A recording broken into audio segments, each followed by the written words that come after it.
Bunga men umuman ishonmagan bo'lardim, lekin orzuyingizdagi hayotda yashash o'ylaganingizdan ancha osonroq. Chunki mahalladagi hech kimdan farqlanib turmaydigan, yutug'i yo'q, ko'p oddiy xatolar qiladigan maktabdagi Humoyun bugungi kunimga ishonmagan bo'lardi. U mahallada futbol o'ynayotgan vaqtda hatto O'zbekiston jahon chempionatiga chiqishiga, Ronaldoga qarshi o'ynashiga, Humoyun esa katta bo'lib, shuni stadiondan turib ko'rishiga ishonmagan bo'lardi. Buni unga kimdir aytsa, u kulib o'rgan bo'lardi. U o'zini hayotiga realistik qarab, kimdir boy oilada tug'iladi, kimdir omad keladi, kimdirga tanish bilish yordam beradi. Shuncha milliard odamlarda shunaqa, sanda ham xuddi shunaqa holat bo'ladi deb o'ylardi. Lekin hozirchi, mana hozir Amerikadaman. Bir necha soatdan keyin O'zbekiston Kongo bilan o'ynaydi. O'zbekiston birinchi marta futbol bo'yicha jahon chempionatida. Men esa shu o'yinni jonli ko'rish uchun keldim. Hayotimda bo'lsa, men o'zim bir paytlar tasavvur qila olmaydigan narsalar bo'ldi. Ota-onamga o'zim xohlagan sharoitlar qila oldim. Bu videoni olishga yordam berayotgan kuchli jamoam bor. Xullas, hozir O'zbekiston o'yini boshlanishdan oldin siz bilan bitta muhim masalada gaplashmoqchiman. Orzudagi hayot degani bir kunda tabloda 3-0 hisob bo'lib qoladi degani emas. Ko'pchilik shuni kutadi. Bir kuni pulim ko'payadi,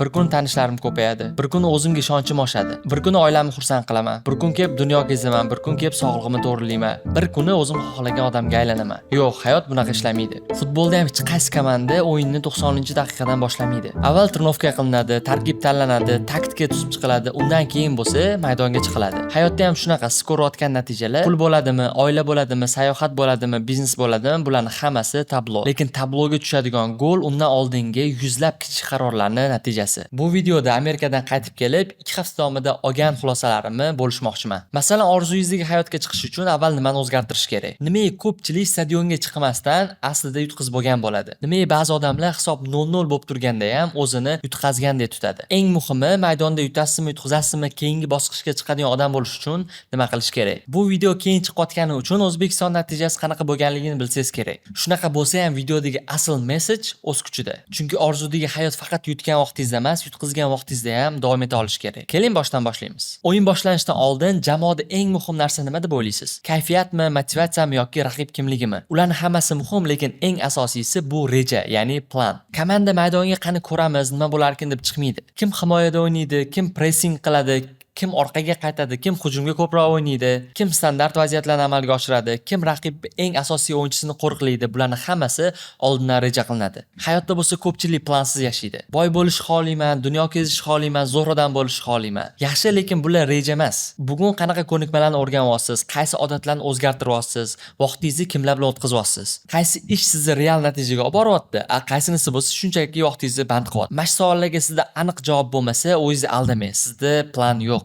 Mana boshida ko'p narsani xohlaganman, lekin hammasi birdaniga aniq bo'lmagan. Keyin asta-sekin bitta narsani tushunib yetdim. Siz xohlagan hayotda ham futboldagidek tarkibi bo'lishi kerak. Futbolda oldindan belgilangan tarkib yaxshi bo'lmasa, o'yin ham yaxshi bo'lmaydi. Hayotda ham tarkib bo'lmasa, orzu natijaga aylanmaydi. Sizni orzuyingizni natijaga yetkazadigan tarkib qanaqa? Shu savolga javob topishingiz kerak. Birinchi o'rinda ko'nikmangiz bo'lishi kerak. Chunki odamlar deymizmi, raqiblar deymizmi, orzuyingizdagi pulni yoki imkoniyatlarni shunchaki sizga berib qo'ymaydi. Siz qiymat bera olsangizgina sizga imkoniyat ochiladi. Ikkinchi o'rinda intizom bo'lishi kerak. Chunki ko'nikmangiz bo'lsa, lekin intizomingiz bo'lmasa, zo'r formasi bor, lekin maydonda yugurmaydigan o'yinchiga aylanib qolasiz. Uchinchi o'rinda bo'lsa, muhit bo'lishi kerak. Chunki siz har kuni negativ, bu bo'lmaydi, sen kim bo'psan, qila olmaysan degan odamlarning oldida yursangiz, siz hali start qushdagi chalinishdan oldin o'zingizni yutqizgandek his qilasiz. Endi to'rtinchi o'rinda sabr bo'lishi kerak. Chunki natija birinchi hujumdanoq kelmasligi mumkin. Birinchi zapusdan katta pul kelmasligi mumkin. Birinchi video uchmasligi mumkin. Birinchi yil kutgan darajadagi hayot bo'lmasligi mumkin. Bu normal, o'yin 90 daqiqa. Hayot bo'lsa bundan ham uzunroq. Lekin bu yerda ko'pchilik qiladigan bitta katta xato bor. Ular tabloga juda erta qaraydi. Hali o'yin boshlanmasdan men yuta olmayman deb o'ylaydi. Birinchi 10 minutda gol o'tkazib yuborib bo'lmadi deb o'ylaydi. Hali endigina bir oy harakat qilib, mana natija yo'q deb o'ylaydi. 3 ta 4 ta mijozga yozib, menda sotuv chiqmayapti deb o'ylaydi. 5 ta video chiqarib, meni videolarim yaxshi emas ekan, bu menga emas ekan deb o'ylaydi. Bu xato. Chunki futbol siz faqatgina tablodan ko'rsangiz, o'yinning ichidagi jarayonni ko'rmaysiz. Masalan, jamoalar 0-0 o'ynayotgan holat. Lekin qaysidir jamoa pressing qilayotgan bo'lsa, hujumlar yaratayotgan bo'lsa, to'p nazorati yuqori bo'lsa ham, lekin gol urilmagan bo'lsa ham, tabloda natija teng, lekin bilasiz, ularni yutib ketish ehtimoli kattaroq. Siz hali katta pul topmayotgan bo'lishingiz mumkin, lekin bilimingiz, tajribangiz oshib boryapti. Mana shu fikrni tushunmasangiz, siz ko'p narsani juda ham erta tashlab yuborasiz. Xo'p, endi savol berishingiz mumkin. Agar menda plan bo'lsa, intizom bo'lsa, nimaga ko'pchilik yoki men orzuyimizga yeta olmayapmiz? Sababi ular maydonga chiqqandan keyin birinchi to'qnashuvdayoq orqaga qaytadi. Futbolda ham reja bor, lekin raqib ham bor. Siz xohlagancha chiroyli taktika reja qiling, lekin raqib sizga oddiygina joy bermaydi. To'pni olib qo'yadi, sizni xatoga majbur qiladi. Ba'zida hakamning qarori raqibingiz tomon bo'ladi. Ba'zida stadion to'liq sizga qarshi bosim qiladi. Ba'zida shunchaki omad raqib tarafda bo'ladi. Hayotda ham buni kuzatgan bo'lsangiz kerak. Boya aytgandimki, bularning hammasi birdaniga bo'lib qolmaydi. Ko'pchilik aynan shu joyda bu meniki emas ekan deb xulosa qiladi. Yo'q, u sizniki emas degani emas. Bu shunchaki endi o'yin boshlanganligini bildiradi. Qaysidir ma'noda demak qarshilik bo'lmasa, siz hali komfort zonadan chiqmagan bo'lasiz. Men hayotimda ko'p marta shunaqa qarshiliklarni ko'rganman. Katta zapusklar oldidan hammasi silliq ketmaydi. Komandada muammo chiqadi, deadlinelarga ulgurilmaydi. Biz o'xshaydigan reklama ba'zida ishlamay qoladi. Sotuv bo'limi sotib olaman degan odamga sota olmaydi. Mana shunaqa joyda odamning xarakteri bilinadi. Chunki orzudagi hayotga chiqadigan odam muammosi yo'q odam emas. U odam muammosi bo'lgan vaqtda ham maydonni tashlab ketmaydigan odam. Hayotda yutadigan odamlarning farqi har doim motivatsiyasi kuchliligida emas. Ko'p hollarda farq shunda bo'ladi. U qayta o'yinga kira olmaydi. Bir marta rad javobini oldimi, yana harakat qiladi. Odamlar ustidan kuldimi, baribir davom etadi. Puli kuydimi, xulosa chiqaradi, yana o'zini, jamoasini rivojlantiradi. O'zbekiston jahon chempionatiga chiqqanda ham xuddi shunga o'xshash parallel bor. O'zbekiston jahon chempionatiga bitta o'yin bilan kelib qolmadi. Buni ortida yillar bor, mag'lubiyatlar bor, umidlar bor. Bularni hammasini o'z ko'zim bilan ko'rganman. Lekin baribir oxir-oqibat mana shu bosqichga kelindi. Odamlar tanqidlar qilib, ustidan ko'rib, baribir bo'lmaydi degan gaplarni ham aytishgan. Sizning hayotingiz ham shunaqa bo'lishi mumkin. Endi davom etish uchun siz og'riqli savolga javob berishingiz kerak. Siz rostdan ham o'sha orzungizni xohlaysizmi yoki uni natijasini xohlaysizmi? Bu ikkalasi boshqa narsa. Ko'pchilik futbolchi bo'lishni xohlaydi, lekin har kun ertalabdan mashg'ulotlar bo'lishini xohlamaydi. Ko'pchilik boy bo'lishni xohlaydi, lekin pulni boshqarishdagi intizomni xohlamaydi. Ko'pchilik bloger bo'lishni xohlaydi, lekin kameraga noqulay gapirish bosqichidan o'tishni xohlamaydi. Bu yerda o'zingizni aldashni to'xtatishingiz kerak. Bu yerda orzu natijasini hamma xohlaydi, lekin jarayonni xohlagan odamlar juda ham kam. Siz erkin bo'lishni xohlaysizmi? Unda bugun qaramliklaringizni yo'qotishingiz kerak. Siz ota-onangizga, oilangizga yaxshi hayot berishni xohlaysizmi? Unda bugun pul topish qobiliyatingizni oshirishingiz kerak. Siz kuchli odam bo'lishni xohlaysizmi? Unda bugun noqulay qarorlarni qabul qilish kerak. Tushungan bo'lsangiz, agar siz faqat natijani xohlasangiz, birinchi bosqichda to'xtaysiz. Siz jarayonni qabul qilgan bo'lsangiz, qiyinchilik ham rejani bitta qismiga aylanadi. Men uchun orzudagi hayotdagi eng katta o'sish nuqtasi ham aynan shu bo'lgan. Men orzuni keyin bo'ladigan hayot emas, bugun boshlanadigan jarayon deb ko'ra boshlaganman. Men bir kun yaxshi ota bo'laman, keyin farzandlarimga vaqt ajrataman emas. Yo'q, bugun yaxshi ota kabi vaqt ajrataman. Men bir kun erkin bo'laman, keyin pulni tartibga solaman emas. Yo'q, bugundan pulimga e'tiborli bo'laman. Mana shu haqiqiy cheat kod. Siz kelajakdagi o'zingizni kutmaysiz. Siz bugundan o'sha odamni eng kichik versiyasini yashashni boshlaysiz. Eng qizig'i nima bilasizmi? Bu hayotni o'zgartiradi. Ko'pchilik qachon tayyor bo'lsam, keyin boshlayman deb kutadi. Lekin tayyorlik boshlaganingizdan keyin keladi. Tabiiyki siz boshlamagan narsangizga tayyor bo'lib qola olmaysiz. Boshlaysiz, xato qilasiz, tahlil qilasiz, qayta to'g'rilaysiz. Shu bo'ldi, asli tashqaridan qaraganda ancha oson. Endi shu yerda ko'pchilik yana bir savol paydo bo'ladi. Xo'p, boshladim ham, uzoq davom etdim ham, lekin oxirida natija kelmasa-chi? Bu savolga jahon chempionati javob berib bo'ldi. Chunki futbol eng qiziq tomoni shunda.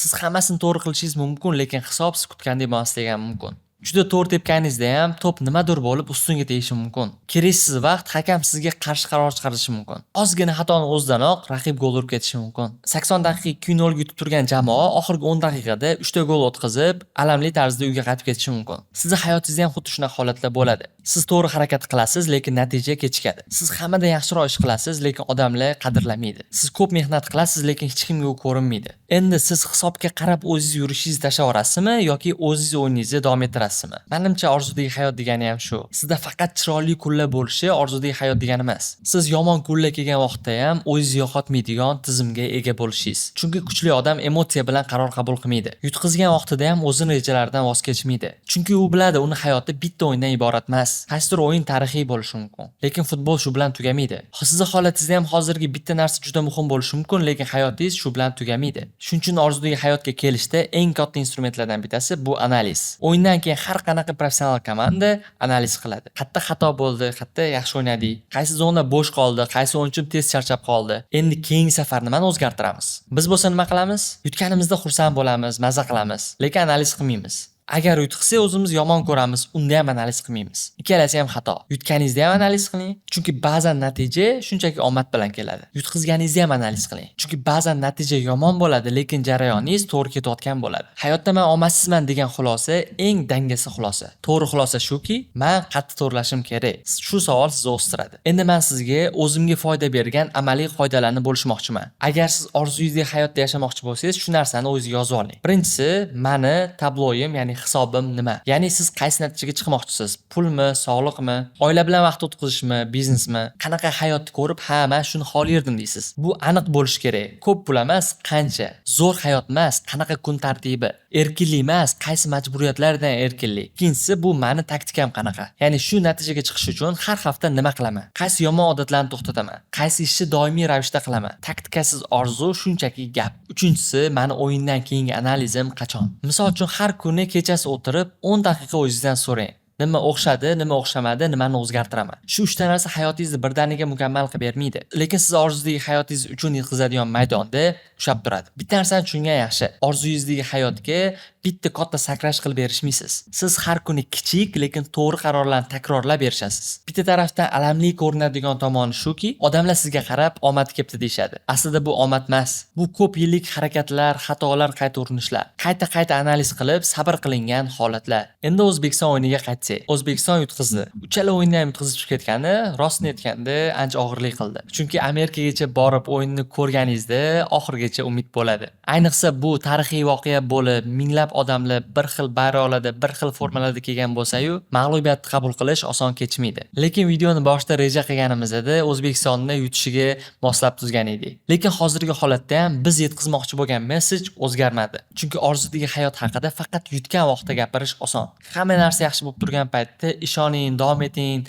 bundan ham yaxshi bo'ladi deyish oson. Lekin haqiqiy sinov yutqizgan paytda boshlanadi. Orzudagi hayotda yashash degani doim chiroyli kadrlar, aeroport, stadion, Amerika degani emas. Ba'zan orzudagi hayot yutqizgan kuningizda ham o'zingizni yo'qotmaslik. Ba'zan orzudagi hayot og'ir natijadan keyin ham orzularingizga qaytish. Shuning uchun bugungi xulosa menimcha kuchliroq chiqdi. Siz orzungizni faqat g'alabaga bog'lab qo'ymang. G'alaba bo'lsa shukr qiling, davom eting. Mag'lubiyat bo'lsa xulosa qiling, o'zingizni kuchaytiring, davom eting. Chunki hayotda eng katta yutadigan odamlar hech qachon yutqazmaydigan odamlar emas. Ular yutqizgandan keyin ham o'yinga qayta oladigan odamlar.